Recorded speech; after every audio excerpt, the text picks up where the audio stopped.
Ya vuelve el mojinete del rancho. Acá estamos nuevamente y ya tenemos a nuestra invitada, que hoy es un enorme placer charlar con una de las autoras más importantes del género histórico romántico. Ella es historiadora, fue profesora de la UBA, es una autora muy prolífica desde el 2006 que publica sus libros en distintos sellos editoriales. Ayer fue el lanzamiento oficial de esta trilogía que es de romance y espionaje en los tiempos del virreinato, que está publicada por Del Fondo Editorial, y es una gran alegría tenerla en el programa. Bienvenida al Mojinete del Rancho, Gabriela Margal.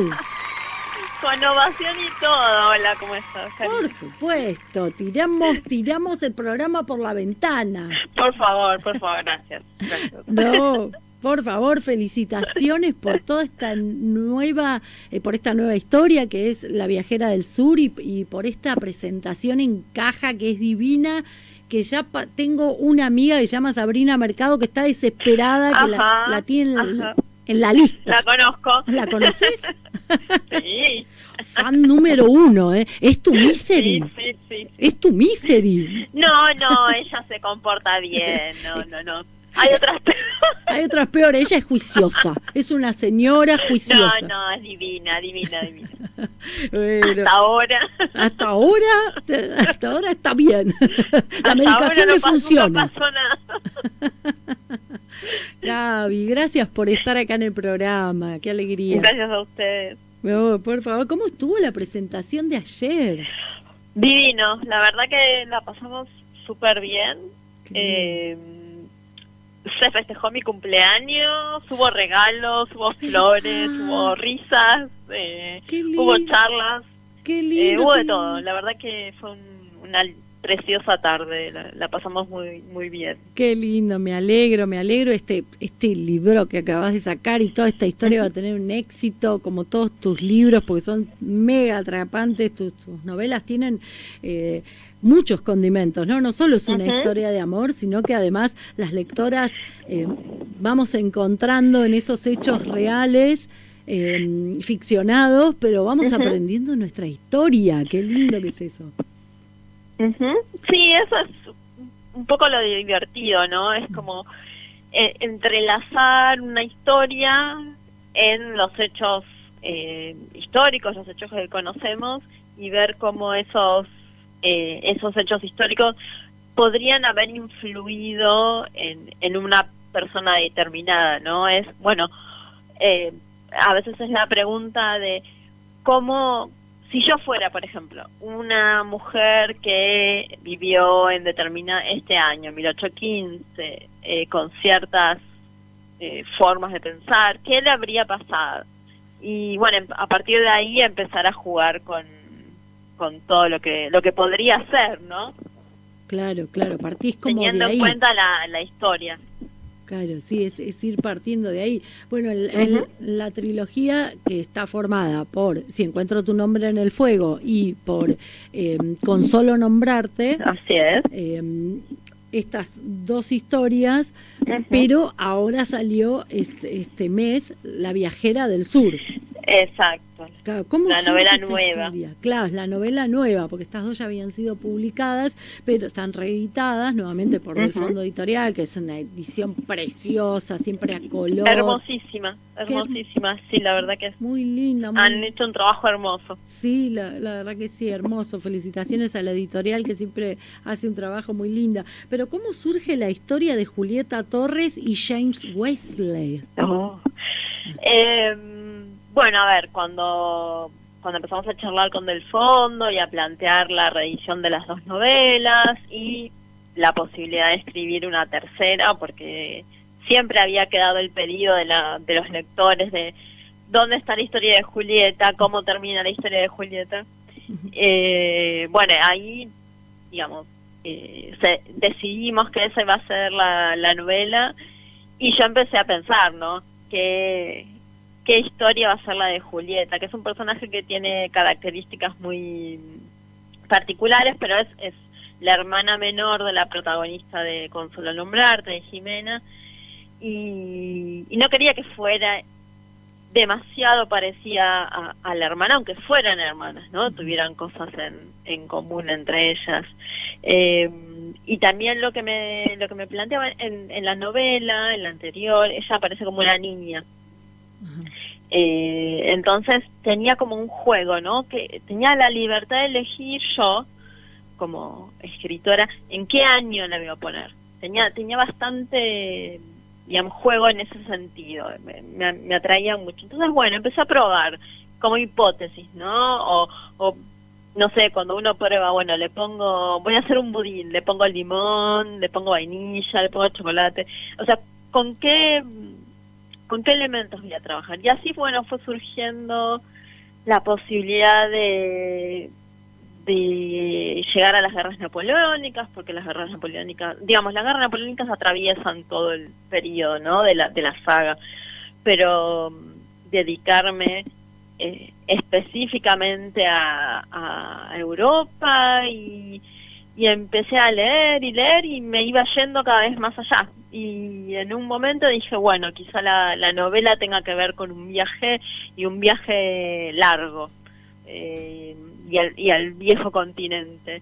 Y la verdad es que sí daba, el contexto daba, y muchos, por ejemplo, Belgrano está viajando el mismo año a Inglaterra, como hacen los protagonistas de la novela. Esto es capítulo 1, no es ningún spoiler. No estás revelando nada. La novela comienza así. Entonces, me empezó a gustar y ya está. Dije, bueno, ok, vamos a trabajar con Napoleón, que venga don Napoleón Bonaparte a ayudarnos a contar la historia. que nos ayude, que sea nuestro motor. Exacto. También.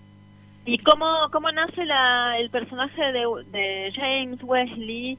Él nace porque en toda la saga está la idea del espionaje, de la identidad oculta o disfrazada. Y en este periodo, Inglaterra en particular tiene toda una serie de espías, como si fuera James Bond, pero del siglo XIX, que están recorriendo todo el mundo, no solo Europa, ya de por sí, ¿no? Están recorriendo Europa, pero también el resto del mundo. Hacen viajes, son comerciantes, a veces son militares que trabajan para algún ejército, otras veces para otro. En general, sí, son irlandeses, como James, porque Irlanda, bueno, era parte del Imperio Británico, pero era pobre, y entonces los hombres jóvenes debían buscarse un destino, y entonces por ahí llegaban a Francia, llegaban a España, llegaban a Buenos Aires, ahí también, quienes llegan a Buenos Aires, y me gustó la idea de trabajar con ese tipo de historia de nuevo, ¿no? Ese tipo de trama, de espionaje, de aventura sobre todo. Esa era, creo que la idea mayor. Y la relación entre Julieta y James va a ser la de conocerse en una aventura. Esa es en una aventura de verdad, ¿no? De recorrer varios países, por lo menos. Sí, porque vos atravesás varias fronteras, ¿no? Nos hacés viajar por varios lados, no nos quedamos quietas en un solo lugar. Lo que yo te quería preguntar es si la historia, al menos de Julieta y de James, si fueron verdaderas o si no, las creaste de cero, o sea, no fue una historia real. Las historias son creadas de cero.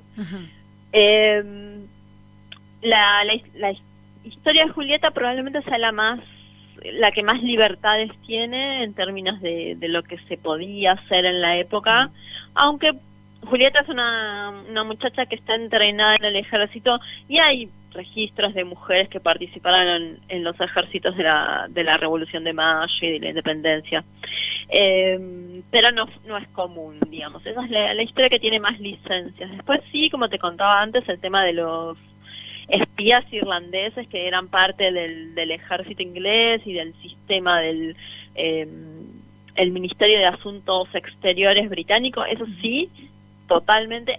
James no es un personaje real, pero está basado en personajes reales que sí llegaron a Buenos Aires y que están registrados.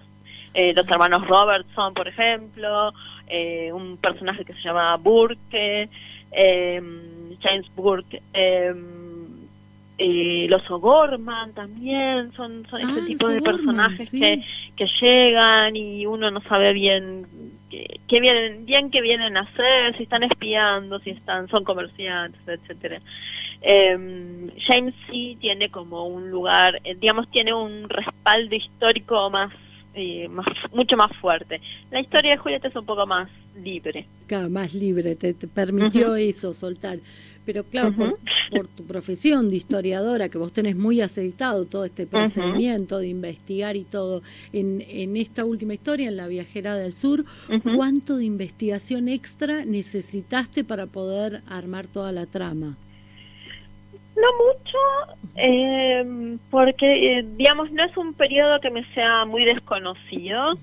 Ya sabía bien, digamos, porque estoy trabajando en 1815, 1816, y entonces sabía qué era lo que tenía que trabajar. Así que por ese lado estaba bien. Creo que lo que más tuve que investigar fue el tema de la guerra napoleónica y, vamos a decirles, estamos en 1815 y 1815 es el año de una batalla muy importante con respecto a Napoleón, que es Waterloo. Claro. Y ahí sí tuve que investigar mucho y investigar la zona, cómo hacer para que el lector entendiera en qué lugar estábamos, cómo hacer para que el lector reconociera dónde estábamos, los diferentes regimientos, el sistema de los ejércitos, que es muy diferente al sistema actual de los ejércitos nacionales que conocemos ahora, nada que ver con esa época. Cómo eran las armas, qué armas usaban, cuántas cargas tiene un rifle, cuántas cargas tiene una pistola, cómo trabajar con eso. Claro, no eran porque automáticas. También era una historia de aventura. ¿Cómo? Las armas no eran automáticas, tenían que cargar la pólvora. Exacto. Era caballería y no infantería. La caballería. Sí, ¿para qué sirve la caballería? ¿Cómo se usa en un campo de batalla la caballería? También todo eso fue nuevo, esa parte sí fue nueva y fue divertido porque, por ejemplo, como vos decías, las armas no son automáticas, entonces es un disparo el que tiene una pistola, por ejemplo. Entonces, o sea, se puede volver a cargar, pero eso lleva tiempo, ¿no? Claro. Entonces es un disparo. Y entonces, ¿cómo trabajar con eso?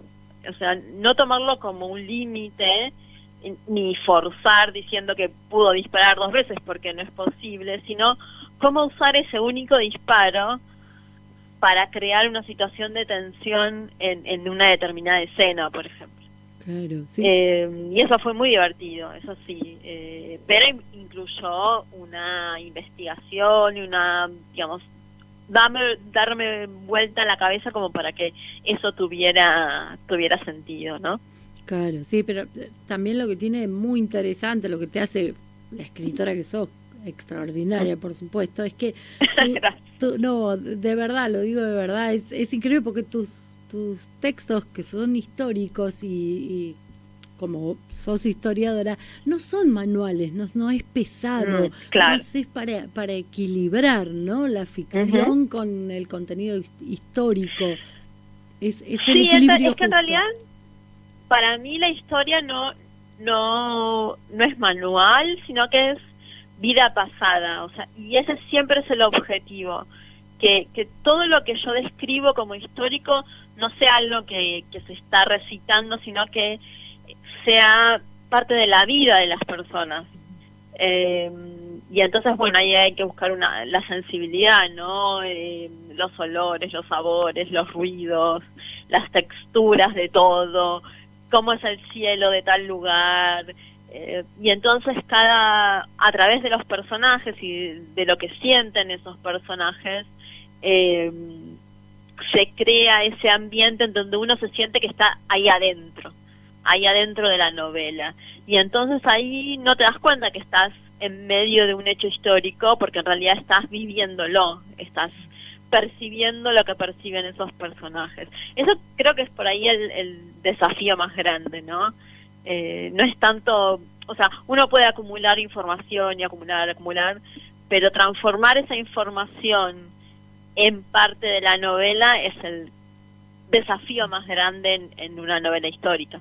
Claro, qué bien. ¿Y tuviste algún tipo de obstáculo que enfrentar mientras ibas escribiendo esto, o te quedaste con información que no podías encontrar? ¿Algo que tuviste que ir sorteando en La Viajera del Sur? Sí, hubo algo que me volvió loca. Ajá.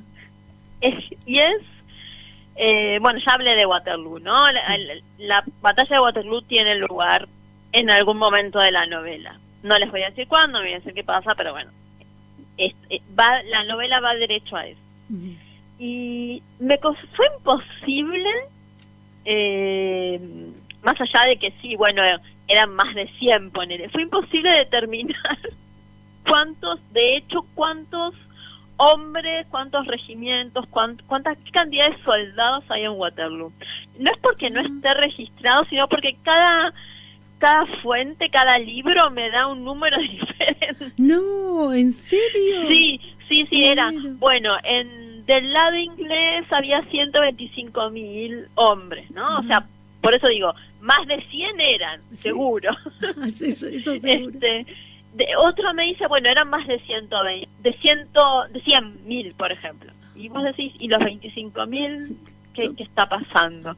Los franceses eran 80.000 hombres, y otro te dice, no, los franceses eran 50.000 hombres en el campo del regimiento de batalla. Y yo, no, chicos, a ver, se me ponen de acuerdo. Y fue muy difícil lidiar con eso, ¿no? Pero bueno, de nuevo, eran más de 100 seguro. Y que fue una gran cantidad de gente que se enfrentó, seguro. Pero incluso textos que están reconocidos como información fidedigna, no, digamos, se contradecían entre sí, o había una suerte de diferencia de 10.000 hombres, 20.000 hombres, y era complicado. Complicado. Es así. ¿Cuánto pongo? Un aproximado. Más de 100.000, creo que eso es el aproximado, ¿no? Sí. Obviamente no es un número, pero realmente era gracioso si no fuera porque quería saber un número concreto y no lo podía terminar de definir. Y creo que, digamos, el obstáculo mayor vino por el lado militar, ¿no? Y es muy claro por qué mi formación, vos nombrabas la UBA recién, mi formación, la carrera de historia está pensada como historia social, sobre todo, y entonces las batallas nunca las vivimos. Historia militar nunca hicimos, no es la historia que se estudia en la universidad, y ese era mi lado, yo ya lo sabía, era mi lado más débil. Después historia de la moda, historia social, historia de las costumbres, toda esa parte la conocía porque es la parte que me gusta. Claro, pero no, por ahí no, en el programa, en la currícula, uh-huh. no estaba incorporado esta parte, ¿no? Mirá no, porque ya la historia militar ya no se hace. Ajá. Es un tipo de historia que se hacía mucho a principios del siglo XX, ajá. Pero la historia ha cambiado mucho en esto. Pienso que estamos hablando de 100 años ya, claro. Prácticamente. Y la historia ha cambiado mucho. Y la historia social, la historia de las costumbres, la historia de las mujeres, la historia de la moda, es una historia, por ejemplo, que viene con mucha fuerza en los últimos años. Se hace otro tipo de historia. Entonces, no apenas vimos batallas, sí las vimos. La verdad es que no las vimos mucho, porque es otro tipo de historia, y la verdad es que es el tipo de historia que a mí me gusta, ¿no? Esto de contar gente, te das cuenta que no salió muy bien. Fue complejo. Encontrar con esto, pero bueno, lo sorteaste, y aparte no hacía sí. a la historia en sí, porque va por otro lado, va sí, por otro camino. por eso. Claro. Y bueno, la trilogía, las protagonistas mujeres son protagonistas fuertes, independientes, en roles protagonistas, porque no es que en otros roles, en roles muy protagonistas. ¿Cómo crees que influyeron esas mujeres, aunque sean ficcionadas, pero cómo influyeron esas mujeres que sí las hubo en la construcción del mundo actual que tenemos hoy por hoy. Sí, creo que estuvieron ahí. Siempre se piensa, bueno, las mujeres, o sea, como siempre se dice esta historia militar y en general los hombres son los que van a las batallas, las mujeres quedaban relegadas, ¿no? Bueno, tenían que bordar y etcétera. Y es una historia, ese tipo de historia es una historia muy sesgada. Sabemos en este momento que las mujeres, si quedaban las mujeres en casa, debían ocuparse de todo, de la reproducción de la familia, básicamente, ¿no? Me refiero con reproducción no solo a tener los niños, sino cuidarlos, ocuparse de la educación, ocuparse de los mayores, los que no iban a las guerras, y sostener, porque si un hombre se iba a la guerra, ¿cómo se obtenía dinero, no? Insisto, estos ejércitos todavía no son los ejércitos profesionales que vemos hoy. Sí. Y por otro lado, hay algo que, de nuevo, con respecto a las armas y que lo que venía mencionando antes de que tuve que investigar eso, hay una carta de unas mujeres patriotas que empieza la novela, que yo la cito, y son estas mujeres patriotas que firman, Mariquita Sánchez está entre ellas, y que ofrecen dinero para fusiles. Y a mí siempre me dio la sensación, ellas lo dicen, ¿no? Ya que no podemos participar de las batallas, bueno, acá está este dinero que nosotros disponemos para la compra de estos fusiles. Y me encantó eso, porque, bueno, en la novela va a tener una presencia importante, ¿no? Están ahí inspirando, ¿no? Es ese deseo de no podemos ir a las batallas, nos gustaría, y bueno, acá es nuestra forma de participar. Así que sí, a su modo encontraron la forma de ser parte integrante de esa lucha por la construcción de lo que ellos como grupo, ¿no? Que este grupo de revolucionarios creía que debía ser un país. Y que es el país que somos hoy. Claro, y sí, tomaron un papel muy importante. Y de todos estos personajes que hay en la trilogía, que tenemos Vicente Ávila, Paula Iraola, bueno, las hermanas Torres, tenemos a Martín Olivera, el capitán Martín Olivera. Olivera, sí. Guillermo, que está en las 3 novelas. Sí, claro. De todos estos personajes, ¿cuál te hubiese gustado conocer?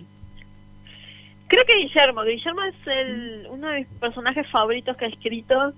Me divierte mucho yo escribiéndolo. Es un personaje con un sentido del humor, creo que muy parecido al mío. Y que me encanta, con el que me encantaría charlar y empezar a hacer chistes todo el tiempo, estar en broma todo el tiempo, pero al mismo tiempo muy serio y muy seguro de la situación en la que está. Tiene muy buen sentido del humor y nunca pierde la idea de dónde está, ¿no? Porque es un espía, básicamente, el muchacho. Y bueno, la saga empieza con él y quería que fuera parte de la tercera novela, ¿no? Cuando otra de las cosas, viste, que yo hablaba al principio, es cuando empecé a tomar decisiones para la tercera novela, es qué personaje de las otras 2 novelas va a estar, y la respuesta fue muy sencilla. Claro, era Guillermo. Era Guillermo, no lo dudaste. William Barton. No lo dudaste ni un minuto, por ahí se viene una historia exclusiva para él, se merece este buen hombre un libro exclusivo. Pero sí, la tuvo, ¿no? Ya la tuvo, y está en las 3, claro, está en las 3 novelas, él es parte. En cierto modo es como el que unifica las novelas, ¿no? Ajá. Claro, es como ese hilo conductor que enlaza a todas, ¿no? Que enhebra también todas estas Jimena está ahí, pero Jimena me resultaba una personalidad tan fuerte que no quería que se llevara también una tercera novela, ¿no? Es como que la tuve que tener ahí controlada. La tuviste que tener ahí para que era como muy invasiva, así iba Sí, para todas sí, las quieta. Quedó quieta ahí, Sí. seguro. ¿Te gustaría saber algo, pero que no le tengas que dedicar ni tiempo ni esfuerzo para aprenderlo? Sí.